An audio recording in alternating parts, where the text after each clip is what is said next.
My wife texted, "Just having coffee with a friend?" I replied, "Ask him how his wife likes the new photos." Her next 12 messages were pure panic. I'm Jack Ledoux, 42 years old, and until 3 hours ago, I thought I had a decent marriage. I work IT security for small businesses around Portland, Maine, the kind of guy who fixes your email problems and sets up firewalls. Nothing glamorous, but it pays the bills for our Victorian house on Elm Street and keeps Vanessa in her designer suits. Vanessa, my wife of 15 years. Partner at Morrison, Blake & Associates, the kind of lawyer who wears power like perfume and treats every conversation like a cross-examination. She's beautiful, ambitious, and as it turns out, a lying cheater. The discovery happened by accident, which is how these things usually go. Vanessa left her phone on my desk while she showered. It buzzed with a text notification, and like a fool, I glanced over thinking it might be work. Instead, I saw a preview that made me freeze in place. Can't wait to feel you inside me again. Greg makes me so wet thinking about... I didn't need to read the rest. My hands were shaking as I grabbed her phone. No password. She'd always said she had nothing to hide. The messages went back months, hundreds of them. Graphic photos, meeting times, detailed descriptions of what they'd done in hotel rooms while I was working late. Greg Foster. I knew him. Flashy car dealer with the luxury lot on Commercial Street, married to a sweet woman named Celia, 2 kids, the kind of guy who wears gold chains and thinks expensive cologne makes up for personality. But the worst part wasn't the affair. It was the conversations about me. "Jack's so clueless," Vanessa had written. "He actually thinks I'm working late. Poor pathetic bastard." "Your husband's a loser," Greg replied. "When we're together, you won't have to pretend anymore." "He's good for paying the bills until then, but God, he's boring in bed." I screenshot everything, every message, every photo, every cruel comment. Then I sent Greg a simple text from Vanessa's phone. "Ask your wife how she likes the new photos I'm sending her." Then I forwarded a selection of their steamiest exchanges to Celia Foster. Vanessa's phone exploded with notifications before she even got out of the shower. By the time she came downstairs in her silk robe, hair still damp, I was sitting in my basement office uploading everything to a secure cloud drive. "Jack?" Her voice carried that lawyer's caution. "Have you seen my phone?" "On the kitchen counter," I called back, not looking up from my laptop. I heard her footsteps, then silence, then rapid typing, then a sound I'd never heard from Vanessa before, a whimper of pure panic. She appeared in my doorway like a ghost, phone clutched in both hands. "Jack, I can explain. Can you?" I turned in my chair to look at her. "Because I'm genuinely curious how you explain months of sneaking around with Greg Foster while telling me you were working late." Her face went white. In 15 years, I'd never used that tone with her, never sworn at her, never looked at her with the cold contempt I felt now. "It's not what you think. It's exactly what I think. I've read every message, Vanessa, seen every photo, know about every hotel room." I leaned back in my chair. "The only question is what happens next." She tried tears first, then anger, then gaslighting, claiming I'd invaded her privacy, that I was controlling, that our marriage had problems anyway. Classic cheater's playbook. I let her talk, let her dig the hole deeper, because I was already planning. My phone rang around midnight. Eddie, my cousin who works security at Maine Medical Center. "Jack? Jesus, man, you okay? Marlene just called me drunk off her ass, crying about Vanessa and some car dealer." Marlene, Vanessa's best friend since law school. Real estate agent with a mouth bigger than Casco Bay. "What did she say?" "Dude, she's wasted, but she kept saying she was sorry, that she should have told you years ago. Something about Vanessa and multiple guys. She mentioned names. That lawyer from her firm, some judge, a couple others. Said Vanessa swore her to secrecy, but she felt guilty keeping it from you." I thanked Eddie and hung up.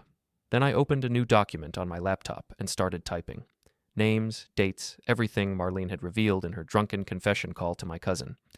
Vanessa wasn't just cheating with Greg, she'd been cheating for years. Multiple affairs, all hidden behind work events and girls' nights out. And Marlene knew everything. I looked up at the ceiling, toward our bedroom where Vanessa was probably lying awake, plotting her next move. She thought she was the smart one, the lawyer, the manipulator. She had no idea what was coming. Before we dive deeper into this story, I have one small request. Please subscribe, drop a like, comment, and hit that hype button to boost this channel so more people can discover these incredible Reddit stories. The next morning, Vanessa tried to seduce me. She came downstairs in her black lace lingerie, the set I'd bought her for our anniversary last year. Probably the same set she'd worn for Greg. "Baby," she purred, pressing against me as I made coffee. We need to talk about yesterday. I made a mistake, but we can work through this. I stepped away from her touch. Put some clothes on, Vanessa. Jack, please. It was just physical. It didn't mean anything. Right. That's why you called me a pathetic loser to your boyfriend. Her face hardened, the mask slipping already. You had no right to read my private messages. And you had no right to be with another man. I poured my coffee, calm as if discussing the weather. Get dressed. We'll talk tonight. She stomped upstairs, probably to call Greg or Marlene. I didn't care. I had work to do. Foster Luxury Automotive sat on a prime lot on Commercial Street, all glass and chrome. Greg's pride and joy. I parked across the street and watched him through the windows, schmoozing customers in his expensive suit. I waited until lunch hour, when the lot was busy. Then I walked over, casual as anything. Jack Ledoux, I said, extending my hand as Greg emerged from the showroom. We met at the Chamber of Commerce mixer last year. His face went pale, but he shook my hand. Had to maintain appearances with customers around. What can I do for you? His voice was tight. Looking to trade in my Accord. Thought I'd see what you have available. I gestured toward a red BMW convertible. That's a beauty. Mind if I take a look? Greg glanced around nervously. A young couple was examining a Mercedes nearby, and his salesman was watching from the window. Sure, he said through gritted teeth. I walked around the BMW, running my hand along the hood. Leather interior. Yes, heated seats, premium sound. I pulled out my phone and set it on the hood, screen up. Mind if I record the specs? I like to compare options. I'd rather you didn't. I tapped the screen. Vanessa's voice filled the air, breathy and explicit. God, Greg, I'm so wet thinking about what you did to me yesterday. I can still feel you. Turn it off. Greg lunged for the phone, but I was already pocketing it. Oops, I said loudly enough for the nearby customers to hear. Sorry about that. Technical difficulties. The young couple was staring. Greg's face was crimson. I think I'll shop elsewhere, I said, walking away. Give my regards to Celia. I was in my truck and gone before he could respond, leaving him to explain to his customers why a woman's heated voice had just played from a phone on his lot. That afternoon, I made another stop. Morrison, Blake, and Associates occupied the third floor of a granite building downtown. I knew Vanessa would be in court until 5, but I wasn't there to see her. The receptionist, a young woman named Amy, recognized me from office parties. Mr. Ledoux, how nice to see you. Is Vanessa expecting you? Actually, I'm here about a technical issue. Your email system's been compromised. Vanessa asked me to check the server logs for any suspicious activity. Amy frowned. She didn't mention anything to me. She probably forgot. You know how busy she's been with the Morrison case. I pulled out my laptop. I just need access to her workstation for a few minutes. Standard security audit. It was complete bullshit, but I said it with confidence. Amy hesitated, then led me to Vanessa's office. I'll just be outside if you need anything. Vanessa's computer was password protected, but I knew her patterns. She used variations of our anniversary date for everything. Third try worked, VL041508. Her email was a goldmine. Messages with Greg, obviously, but also correspondence that revealed her billing irregularities. Hours billed to clients when she was actually in hotel rooms. Expenses charged to cases that were questionable at best. I copied everything to a flash drive, then planted a small program that would forward copies of her emails to an account I'd set up. Nothing illegal, just a spouse monitoring shared assets. When I got home, Vanessa was waiting in the kitchen with a bottle of wine and Chinese takeout from our favorite place. I thought we should talk, she said, trying to smile. Really talk. I sat across from her, noting how she'd changed into the blue dress I used to love, everything calculated to manipulate me. I'm listening. What happened with Greg? It was a mistake. A stupid, selfish mistake. She reached across the table for my hand. But it's over. I ended it today. Really? When? This afternoon. I called him and told him it was finished. I pulled out my phone and showed her the screen. A text from Greg, sent 20 minutes ago. Can't wait to see you tonight. Same hotel? Her face crumbled.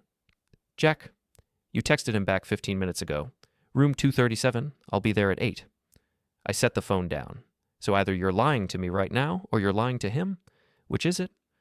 She started crying. Real tears this time, not the crocodile ones from last night. I don't know how to stop, she whispered. It's like an addiction. Bullshit. You stop by stopping. You don't accidentally spread your legs for another man. She flinched at my words. Good. I was done being the understanding husband. "Are you going to divorce me?" she asked. I pretended to consider it. "That depends." "On what?" "On whether you're willing to do whatever it takes to fix this." Hope flickered in her eyes. She thought she was getting off easy. "Anything," she said. "I'll do anything." I smiled. It wasn't a nice smile. "Good, because I've got a list." The next few days, I played the role of the forgiving husband while secretly documenting everything. I installed tracking software on Vanessa's phone, with her permission, as part of our rebuilding trust process. She agreed, thinking it proved her commitment to transparency. What she didn't know was that I was also tracking Greg's movements through his business's fleet management system. A simple social engineering call to his IT guy, claiming to be from the insurance company, got me access to the GPS logs for all his vehicles. They were still meeting. Different hotels, but the pattern was clear. Vanessa would claim to work late, Greg would leave his lot for client meetings, and their phones would ping at the same locations. Meanwhile, Marlene had been calling Eddie regularly, each conversation revealing more details about Vanessa's history.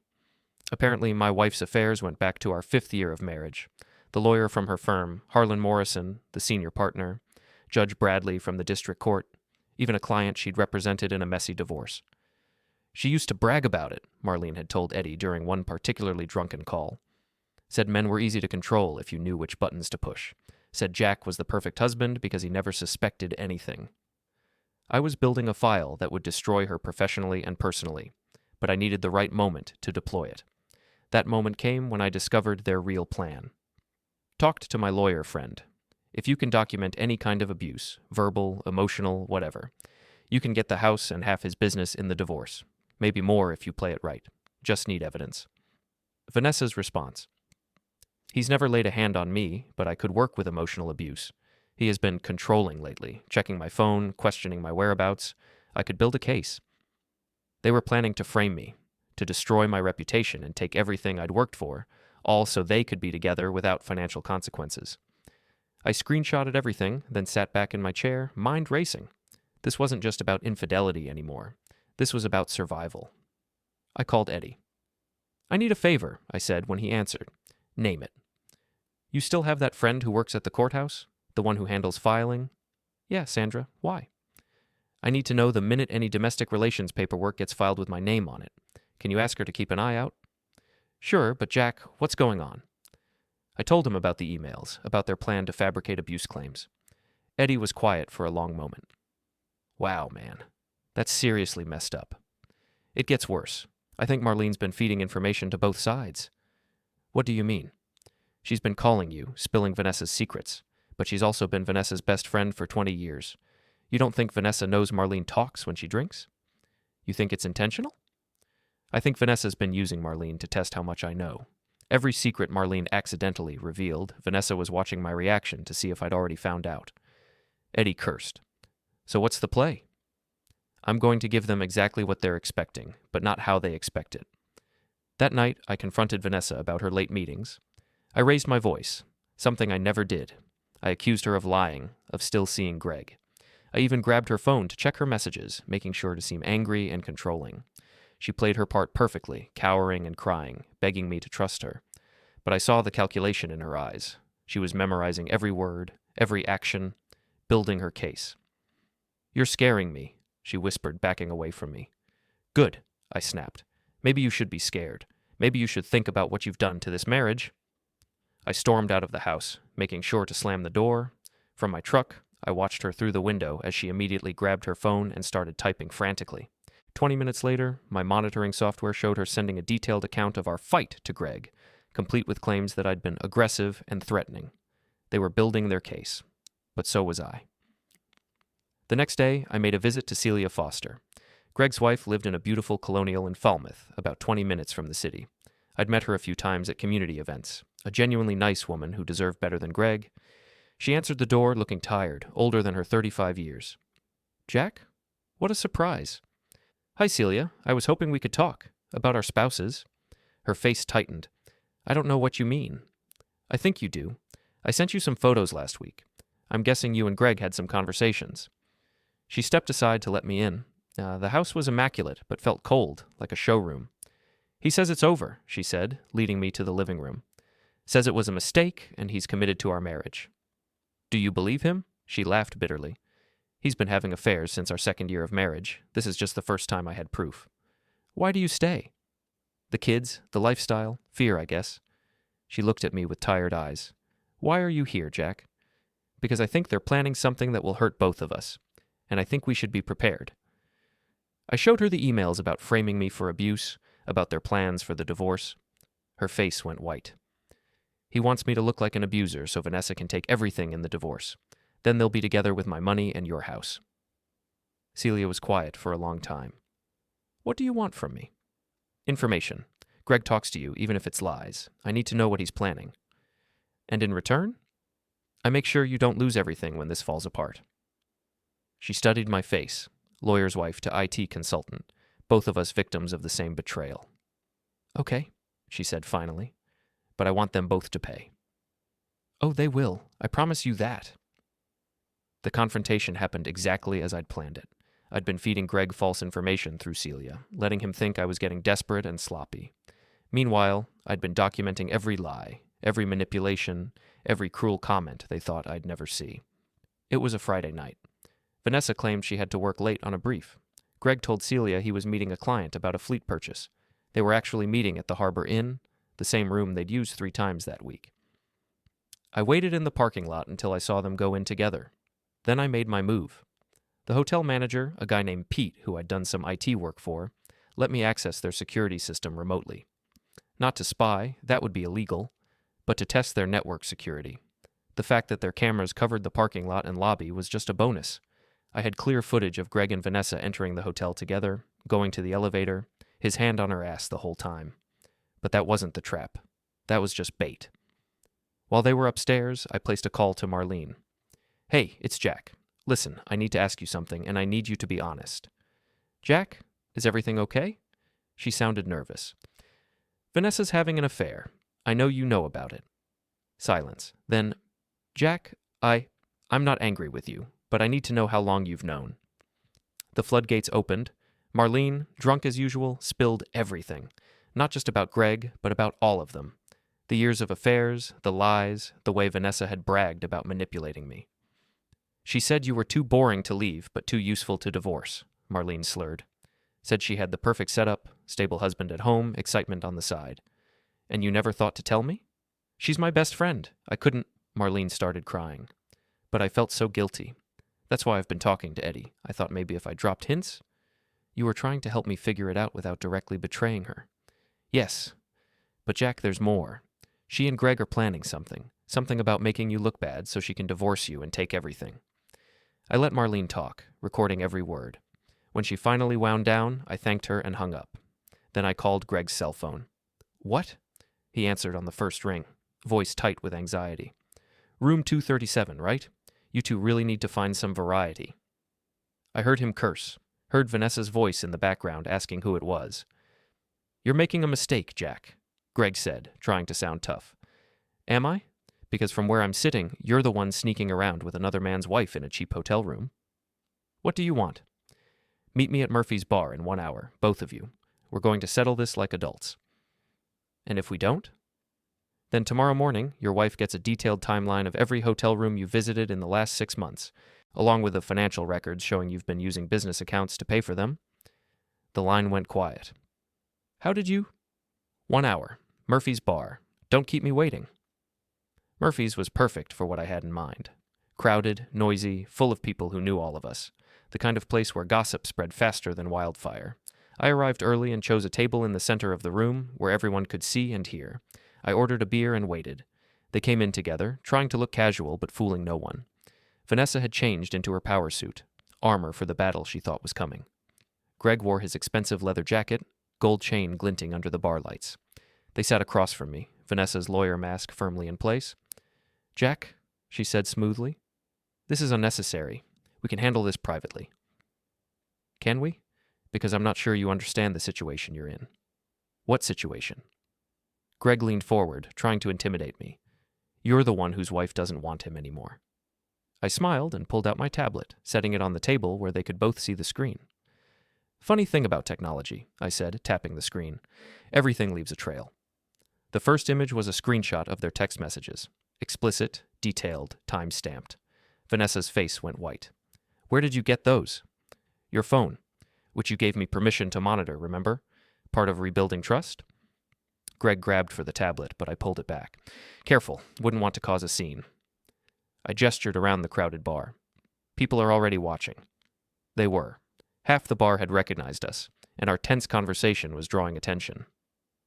What do you want? Vanessa asked through gritted teeth. I want you to understand what's going to happen. I swiped to the next screen, their emails about framing me for abuse. You thought you were so clever, planning to destroy my reputation, take my house, my business. Greg's face had gone pale. You can't prove anything. Can't I? I showed them the next screen, financial records showing Greg using business accounts for hotel rooms. Your business partner, Derek, might be interested in this, and the IRS, and your wife's divorce attorney. You bastard, Vanessa hissed. I'm just getting started. I swiped again, screenshots of her emails showing billing fraud at the law firm. Billing clients for hours you spent in hotel rooms? Your boss Harlan might want to see these. You're bluffing, she said, but her voice shook. Am I? I raised my voice just enough for nearby tables to hear. Tell me, Vanessa, how many affairs have you had during our marriage? 5? 10? Jack, stop. Because Marlene's been very helpful, very detailed about your history. Greg looked confused. Who's Marlene? Vanessa's best friend, the one who's been drunk dialing my cousin for weeks, spilling every secret she knows. I looked at Vanessa's horrified face. You didn't know about that, did you? All those girls' nights where you bragged about your conquests? Marlene remembered every word. The bar had gone quiet around us. People were openly staring now, phones coming out to record the drama. You son of a bastard, Greg stood up, fists clenched. Sit down, Greg, unless you want everyone here to see the video of you crying in that parking lot after I took your phone. He sat down, face burning with humiliation. Here's what's going to happen, I continued, my voice carrying across the suddenly quiet bar. You're both going to stop lying. Stop scheming. Stop trying to destroy me to cover your own guilt. And if we don't, Vanessa's lawyer training kicked in, even as her world crumbled. I smiled and stood up, leaving the tablet on the table where they could see the screen full of their secrets. Then everyone in this town learns exactly who you really are. I walked out of the bar, leaving them sitting there with their lies exposed for everyone to see. The fallout was swift and brutal. By Monday morning, half the town knew about Vanessa and Greg's affair. By Tuesday, the other half knew about the fraud, the embezzlement, and the plan to frame me. Marlene, sobering up and realizing what she'd revealed, tried to do damage control by spreading rumors that I'd been abusive and controlling, but I was ready for that too. I released the audio of our phone conversation, where she detailed years of Vanessa's affairs and manipulations. Suddenly, Marlene wasn't a concerned friend trying to protect an abuse victim. She was a drunk gossip who'd betrayed her best friend's secrets. Vanessa was suspended from the law firm pending an investigation into her billing practices. Greg's business partner, Derek, horrified to learn about the misuse of company funds, bought out Greg's share of the dealership for pennies on the dollar. Celia filed for divorce and, armed with evidence of Greg's affairs and financial misconduct, was awarded the house, custody of the kids, and most of their assets. But I wasn't done, not even close. The final confrontation came at the annual Harbor Festival, a community event that drew hundreds of people to the waterfront. I'd volunteered to handle the sound system, my technical expertise making me invaluable for the setup. Vanessa and Greg, desperate and cornered, had planned one last play. They were going to publicly accuse me of harassment, of stalking them, of being an obsessive ex-husband who couldn't let go.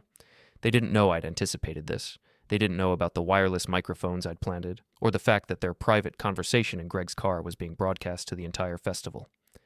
We stick to the story, Greg's voice boomed across the waterfront from hidden speakers. He's been following us, threatening us, trying to ruin our lives because he can't accept that Vanessa doesn't love him anymore. Hundreds of people stopped what they were doing, looking around for the source of the voices. What if people don't believe us? Vanessa's voice was crystal clear, amplified by the festival's sound system. They will. We're the victims here. Poor woman trapped in a marriage with a controlling psychopath, finally finding love with someone who treats her right. The crowd was gathering now, recognizing the voices, pulling out phones to record. I just feel bad about destroying his business, Vanessa said. He worked so hard to build it. Forget his business. Forget his reputation. He should have just let you walk away quietly. The crowd was murmuring now, angry voices rising as they realized what they were hearing. After we're married, we'll move somewhere else, Greg continued. Start fresh with his money. Our money, Vanessa corrected. I earned it by putting up with 15 years of dull intimacy and your endless IT jokes. The crowd's murmur became a roar of outrage. I stepped up to the main microphone, visible to everyone. Ladies and gentlemen, I said, my voice carrying across the waterfront, I present to you my wife Vanessa and her lover Greg Foster, in their own words. Vanessa and Greg pushed through the crowd, faces panicked, looking for me. When they spotted me on the stage, they rushed forward. "Turn it off," Vanessa screamed. "Turn it off right now." "Why?" I asked into the microphone. "Don't you want everyone to hear how you really feel about this town? About the people who trusted you?" Greg tried to climb onto the stage, but festival security held him back. "You're insane," he shouted. "This is harassment." "This is justice," I replied. "This is what happens when you try to destroy an innocent person to cover your own crimes." I played more audio. Their discussions about framing me, their cruel jokes about my appearance and personality, their detailed plans to take everything I'd worked for. The crowd was ugly now, shouting at Vanessa and Greg, calling them liars and cheaters, and worse.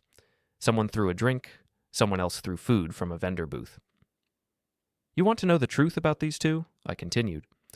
"Vanessa has been cheating on me for 10 years, with lawyers, judges, clients, anyone who could advance her career or stroke her ego. And Greg, he's been stealing from his own business to pay for hotel rooms and gifts for his mistresses." Security was trying to escort Vanessa and Greg away from the increasingly hostile crowd, but they kept turning back to shout at me. "I'll sue you," Vanessa screamed. "This is defamation." "Is it defamation if it's true?" I held up a thick folder. "Because I have documentation for every claim, every affair, every lie, every crime." The crowd cheered. These were people who'd known us for years, who'd trusted Vanessa with their legal problems, who'd bought cars from Greg.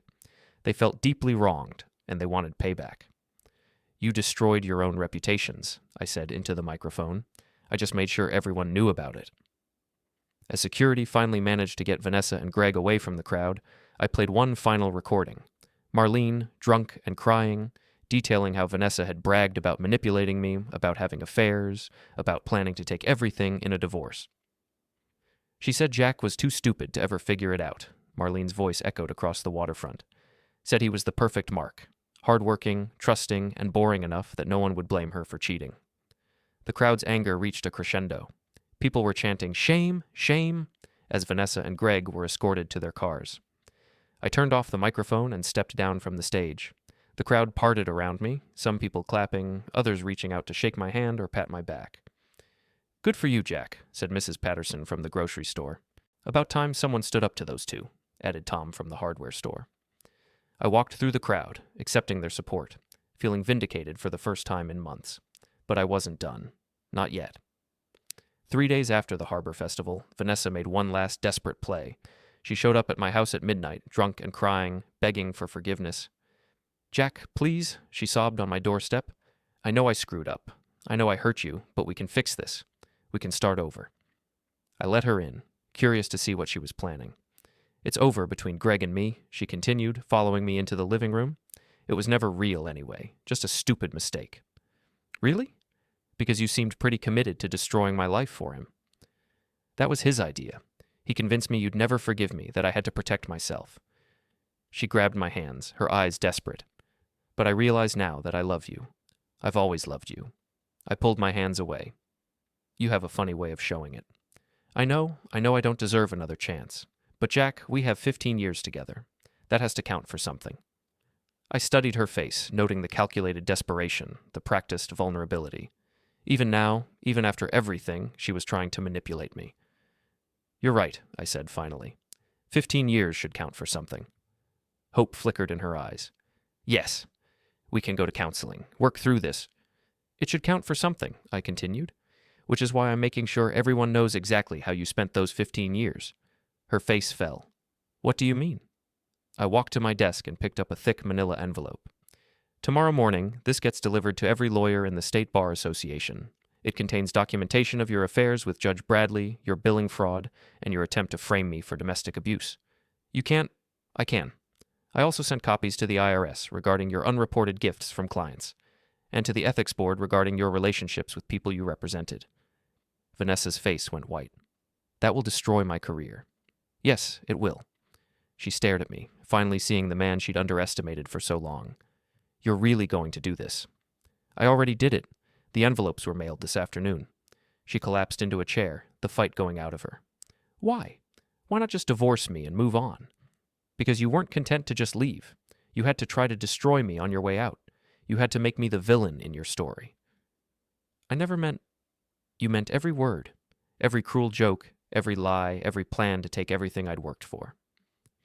I sat across from her, my voice calm and cold. You called me pathetic, boring, said I was too stupid to ever figure out what you were doing. Tears were streaming down her face now, real tears, not the crocodile ones she'd used to manipulate me. I'm sorry, she whispered. I'm so sorry. No, you're not. You're sorry you got caught. You're sorry your plan failed. But you're not sorry for what you did to me. I stood up and walked to the door. Your lawyer will receive divorce papers tomorrow. I'm keeping the house, my business, and my reputation. You get to keep the shame. She followed me to the door, still crying. What about Greg? What about him? Are you going to destroy him too? I smiled. Greg destroyed himself. I just made sure everyone could see it. She left without another word, and I watched her drive away for the last time. The next morning, I got a call from Eddie. Holy shit, Jack. It's all over the news. Vanessa's been disbarred, Greg's been arrested for embezzlement, and Marlene's real estate license is under review. Good. Man, you really went nuclear on them. They started it. I finished it. Any regrets? I looked around my house, our house, now just mine.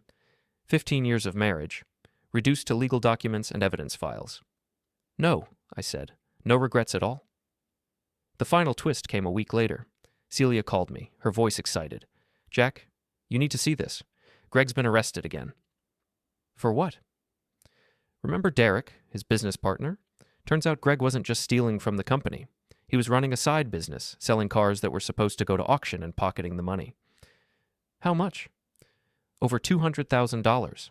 And get this, some of the cars belonged to clients who'd traded them in. He was supposed to pay off their loans, but instead he sold the cars and kept the money. I whistled. That's federal fraud. It gets better. The FBI found evidence that he'd been doing this for 3 years. Vanessa knew about it. There are emails where she gave him legal advice on how to hide the money. So Vanessa wasn't just a cheating wife and a billing fraud. She was an accessory to federal crimes. She's looking at prison time, Celia continued. Real prison, not just disbarment. And Greg? 5 to 10 years minimum. His lawyer says he might flip on Vanessa to get a reduced sentence. I hung up the phone and sat back in my chair. It was over. Really, truly over. Vanessa had lost her career, her reputation, and now her freedom. Greg had lost his business, his family, and his future. Marlene had lost her real estate license and most of her friends. And me? I had my house, my business, and my self-respect. I'd been underestimated, manipulated, and betrayed. But in the end, I'd won. The phone rang. It was a reporter from the Portland Press-Herald wanting to interview me about the scandal. Mr. Ledoux, how does it feel to have exposed such a widespread conspiracy? It feels, I said, looking out at the harbor where the festival had been held, like justice.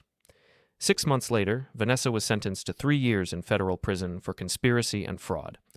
Greg got 7 years for embezzlement and racketeering. Marlene lost her real estate license and moved to Florida to live with her sister. I kept the house, kept my business, and kept my dignity. More importantly, I kept the respect of my community. People knew what had been done to me, and they knew how I'd responded. I'd been called boring, pathetic, too stupid to see what was happening under my own roof. But in the end, I'd outsmarted them all. The woman who'd spent 15 years lying to me was now wearing prison orange. The man who'd mocked my appearance was now someone's girlfriend in a federal penitentiary. The friend who'd betrayed confidences was now alone and unemployed in a state where nobody knew her name. And me? I was free. I never remarried. Never felt the need to. I'd learned that some people are worth trusting and others aren't. I'd learned to tell the difference, but most importantly, I'd learned that being underestimated isn't always a weakness. Sometimes it's the greatest advantage you can have. They thought I was too boring to fight back, too pathetic to defend myself, too stupid to see their plan coming. They were wrong about everything.